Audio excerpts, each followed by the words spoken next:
Bienvenue dans mon podcast qui s'intitule Dans la tête de Camille. Si tu te demandes qui je m'appelle Camille et je t'aide à te libérer des troubles du comportement alimentaire, retrouver une relation saine avec l'alimentation. Je t'aide aussi à avancer dans le développement personnel, à progresser sur l'amour de soi. Je te donne aussi des conseils pour avoir des relations harmonieuses et authentiques avec les autres et en apprendre sur la spiritualité. Dans ce podcast, je te partage mes interrogations, mes états d'esprit, des conseils, mais surtout beaucoup de blabla intéressant. Bref, tu es un peu dans ma tête. Je t'invite à mettre des écouteurs, à te poser tranquillement ou sortir dehors et écouter mon podcast. Tu es prêt ? C'est parti.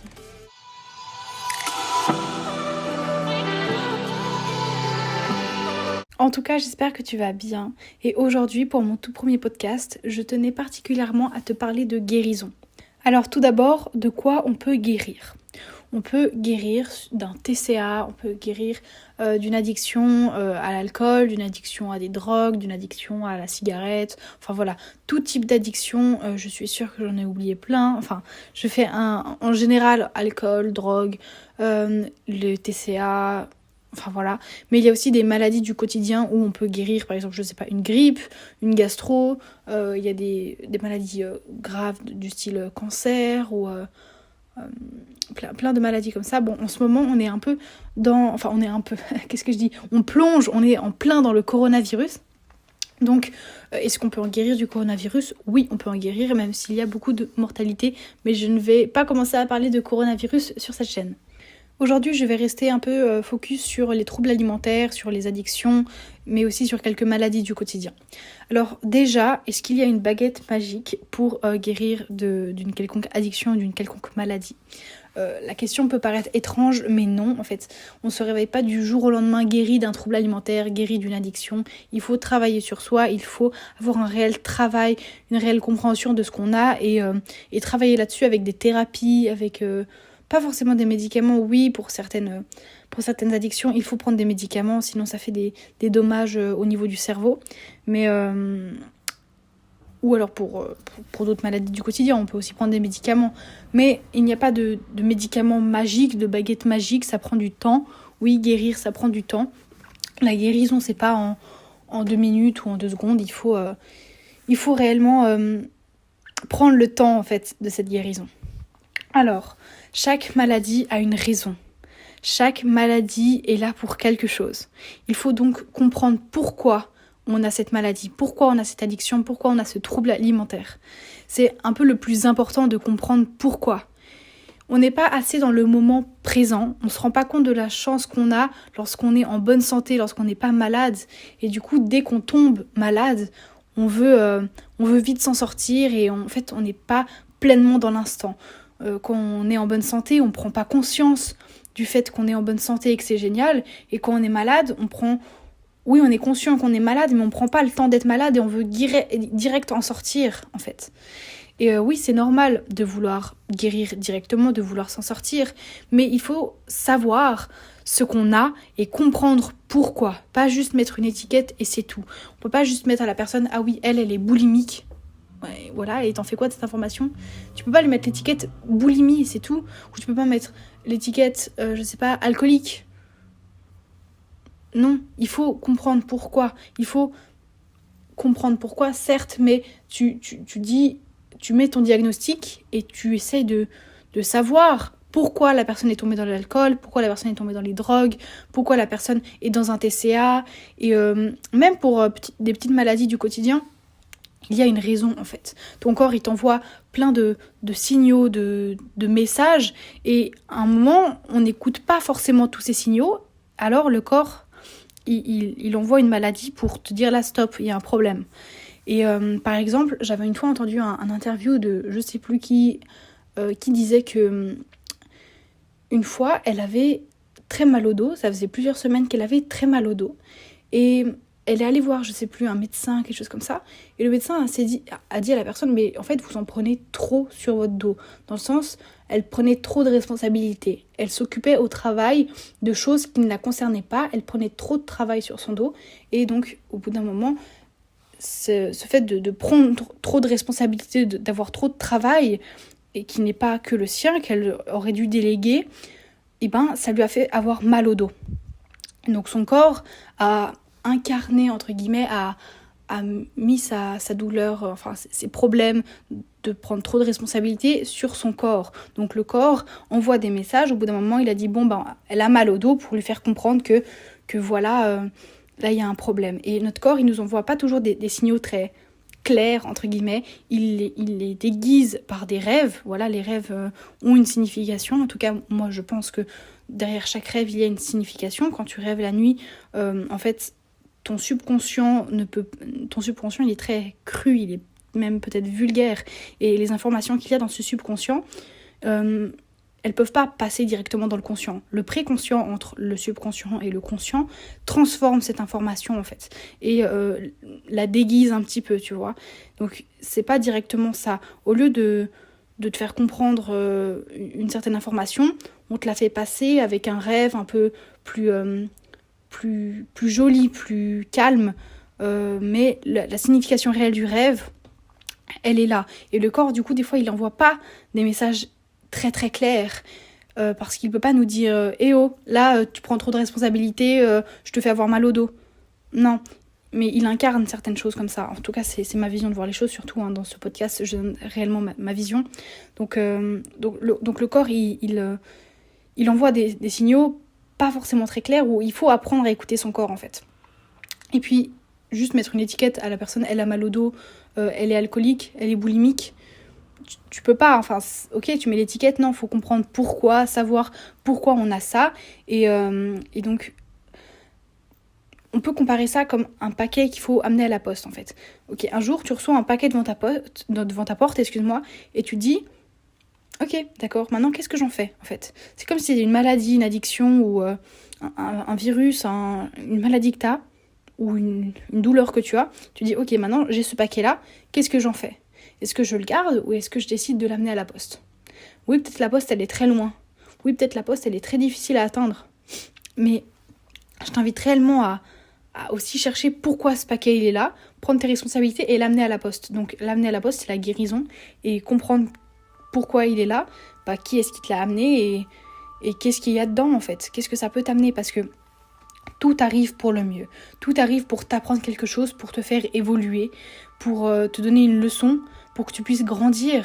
Et donc, ce paquet, il n'est pas arrivé là par hasard. Moi, le hasard, j'y crois pas tant que ça.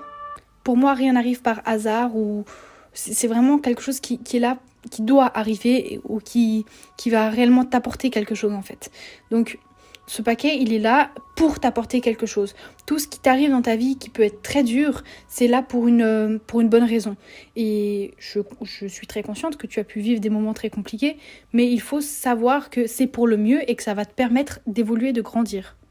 La guérison, elle peut aussi stresser à certains moments, parce que on veut tout le temps trouver des solutions rapidement, mais être dans la maladie, on prend pas le temps, en fait. C'est aussi important d'être à certains moments dans la maladie et de comprendre pourquoi c'est arrivé, de vivre la chose, de comprendre pourquoi on a cette maladie et de trouver la leçon que ça peut nous amener. Peut-être que la leçon, elle va devenir après plusieurs semaines ou plusieurs mois ou années de guérison, mais c'est là pour une bonne raison. Et puis être dans la maladie afin que tu puisses en tirer une leçon par la suite. Si tu te précipites vers la guérison, tu vas pas forcément pouvoir, je dis pas apprécier, mais prendre le temps d'être malade et de voir ce que ça t'apporte. Donc, si tu te dépêches de vite courir vers la guérison, t'as pas forcément le temps de comprendre ce que tu as et pourquoi. Et très souvent, quand on veut quelque chose très fortement, c'est-à-dire, on veut par exemple trouver l'amour, on veut être amoureux, ça marche pas. En fait, c'est au moment où on s'y attend le moins. Donc la guérison, ça peut peut-être aussi être comme ça. Ça peut arriver au moment où on s'y attend le moins. Ça vient tout seul, en fait. Faut pas tout le temps être là, je veux guérir, je veux guérir, je veux guérir, parce que ça ne t'aide pas, en fait. Si tu dis, je veux dormir, je veux dormir, je veux dormir, ton cerveau, il va rester éveillé, en fait. Il faut lâcher prise. À un moment, il faut lâcher prise. Il faut, laisser passer et ça arrive quand on s'y attend le moins, en vrai. Donc, prendre le temps d'être malade aussi. Même si c'est dur d'être malade et qu'on a envie de guérir, il faut prendre le temps d'être dans le moment présent. Hein. Voilà, comme je l'ai dit avant, on n'est pas assez conscient que c'est bien d'être en bonne santé. Et du coup, dès qu'on est malade, on se précipite vers la guérison pour retourner dans un mode sain et à nouveau ne pas prendre conscience qu'on est en bonne santé. Et peut-être qu'on t'envoie aussi cette maladie pour te dire, voilà, là, t'es plus dans le moment présent. Là, il faut que tu te reconnectes et c'est dans la maladie, une fois que tu es dans le moment présent et que tu t'y attends le moins, que tu pourras guérir en fait. Peut-être parce que tu es trop stressé au quotidien et que tu n'es pas du tout dans le lâcher prise et tu laisses pas l'imprévu venir dans ta vie. Donc il faut lâcher prise et s'y attendre le moins et c'est là que ça arrivera. Ça peut être une signification de cette maladie. Quand je t'ai dit que la guérison pouvait stresser, c'est parce que peut-être que lorsque tu es malade, tu as de l'attention, tu es plus entouré. C'est un moyen d'obtenir quelque chose que tu as que quand tu es malade. Et du coup, le fait de guérir, pour toi, ça te stresse parce que tu as peur de ne plus avoir ce que tu as quand tu es malade, en fait. Et ça, je le comprends tout à fait parce que je l'ai vécu. Et je le vis toujours, que lorsque tu es malade, tu as des choses que tu n'as pas lorsque tu n'es pas malade, et ce qui est logique en même temps. Mais on a peur de plus avoir assez d'attention, de plus être assez entouré. Enfin, on a certaines choses qu'on a quand on est malade, qu'on n'a pas quand on n'est pas malade. Et on a peur de guérir pour ne plus avoir ça. C'est comme si tu as une situation X et ta maladie se déclenche pour dire « Ok, là, je peux plus de la situation X, il faut que j'ai une situation Y. » Lorsque tu es dans la situation Y, ok, c'est compliqué, c'est dans la maladie, mais c'est peut-être déjà mieux que la situation X où tu as plus certaines choses que tu avais dans la situation X et qu'il n'y a plus dans la Y. Donc la Y, oui, c'est difficile d'une certaine manière, mais tu n'es plus dans la X et ça c'est bien. Tu es dans une situation Y. Et tu as peur de guérir et d'être dans une situation Z. La situation Z, c'est la guérison, c'est quand tu es guéri. Tu as peur d'être dans la situation Z parce que tu te dis, ok, est-ce que la situation Z, ça serait pas de nouveau la situation X ? Et le truc, c'est que, ok, t'es malade, il faut se guérir, certes, mais il faut aussi comprendre pourquoi on a ça et changer le pourquoi. Si tu tombes malade à chaque fois que tu as tel ou tel événement, que tu as telle ou telle personne dans ta vie ou telle ou telle situation, quand tu vas guérir à l'intérieur de toi, mais que tu vas retourner dans ces événements, dans ces situations, tu vas pas pouvoir rester guéri très longtemps parce que tu vas retomber en fait. Et c'est ça le problème, c'est que faut pas que guérir soit à l'intérieur, faut aussi guérir soit à l'extérieur. L'environnement, les personnes, les événements, tout ce qui se passe autour de toi, il faut aussi le changer. Parce que si à chaque fois que tu es dans ta situation X, tu retombes dans la maladie, tu retombes dans cette addiction ou dans ces douleurs corporelles, le fait d'avoir mal au dos, mais il faut changer ce mode d'environnement X en fait, parce que c'est ça qui peut aussi te permettre de replonger. Et puis si tu es guéri de l'intérieur mais pas de l'extérieur, t'es pas totalement guéri, parce que si un petit événement te permet te fait replonger totalement, c'est que tu n'étais pas assez guéri, en fait, c'est que tu n'étais pas totalement guéri. Si à chaque fois que tu es confronté à tel ou tel événement, ça te fait replonger, c'est qu'au fond de toi, la racine du problème, elle n'est pas réglée. Donc quand tu es dans un mode « je vais guérir », il faut guérir à l'intérieur de toi. En fait, il faut aller jusqu'à la racine du problème, comprendre pourquoi tu as ça, et ça va te permettre du coup de changer toi à l'intérieur et toi à l'extérieur. Du coup, si tu as peur de retourner dans une situation X après la guérison, sache que ça sera jamais la même situation X parce que tu as vécu cette maladie en fait, parce que tu as vécu cette addiction, parce que tu as vécu ça et tu ne peux pas revivre la situation X vu qu'il y a un truc qui l'a changé en fait, c'est la maladie. Donc il y a X, il y a Y, la maladie, et il y a Z. Z, c'est la maladie, enfin c'est après la maladie, c'est la guérison. Et peut-être que tu as peur qu'il y a certains schémas de la situation X qui reviennent dans la Z. Et pour ça, c'est lorsque tu guéris réellement jusqu'à la racine du problème, que tu vas pouvoir avoir une situation Z totalement différente en extérieur et en intérieur. Donc voilà. Mais c'est vrai que quand on est malade, on a certaines choses qu'on n'a pas quand on n'est pas malade, de l'attention, le fait d'être entouré, etc. C'est ce qu'on espérait obtenir par la maladie. Par exemple, tu tombes gravement malade et c'est un moyen peut-être pour attirer l'attention que tu n'avais pas de tes parents en fait. Et du coup, c'est un moyen qui t'a permis d'avoir cette attention. Ok, t'es malade, mais t'as de l'attention. Et t'as pas envie de sortir cette maladie parce qu'elle t'amène l'attention des parents que tu as pas. Donc ça, il faut éclairer aussi. C'est un des pourquoi tu as cette maladie, pour attirer de l'attention d'une certaine manière. C'est inconscient. Tout ça, c'est des choses mentales qui se créent dans l'inconscient. Mais il faut aussi du coup en discuter avec tes parents. Il faut suivre des thérapies pour que tes parents soient plus présents pour te donner cette attention sans que tu sois malade, voilà. Donc n'essaye pas de te précipiter à ne plus être malade, parce que lorsque tu es malade, tu apprends plein de choses. Tout arrive pour le mieux, c'est pour t'apprendre quelque chose, pour te faire évoluer. Et puis il faut aussi aller jusqu'à la racine du problème. Et ça, si tu es totalement je veux guérir, je dois guérir, je suis en mode guérison, tu vas pas pouvoir te concentrer sur pourquoi tu as ça et en apprendre quelque chose et changer cette situation que tu ne veux plus. Donc voilà. La guérison, elle doit arriver après certaines étapes. Elle ne doit pas être précipitée.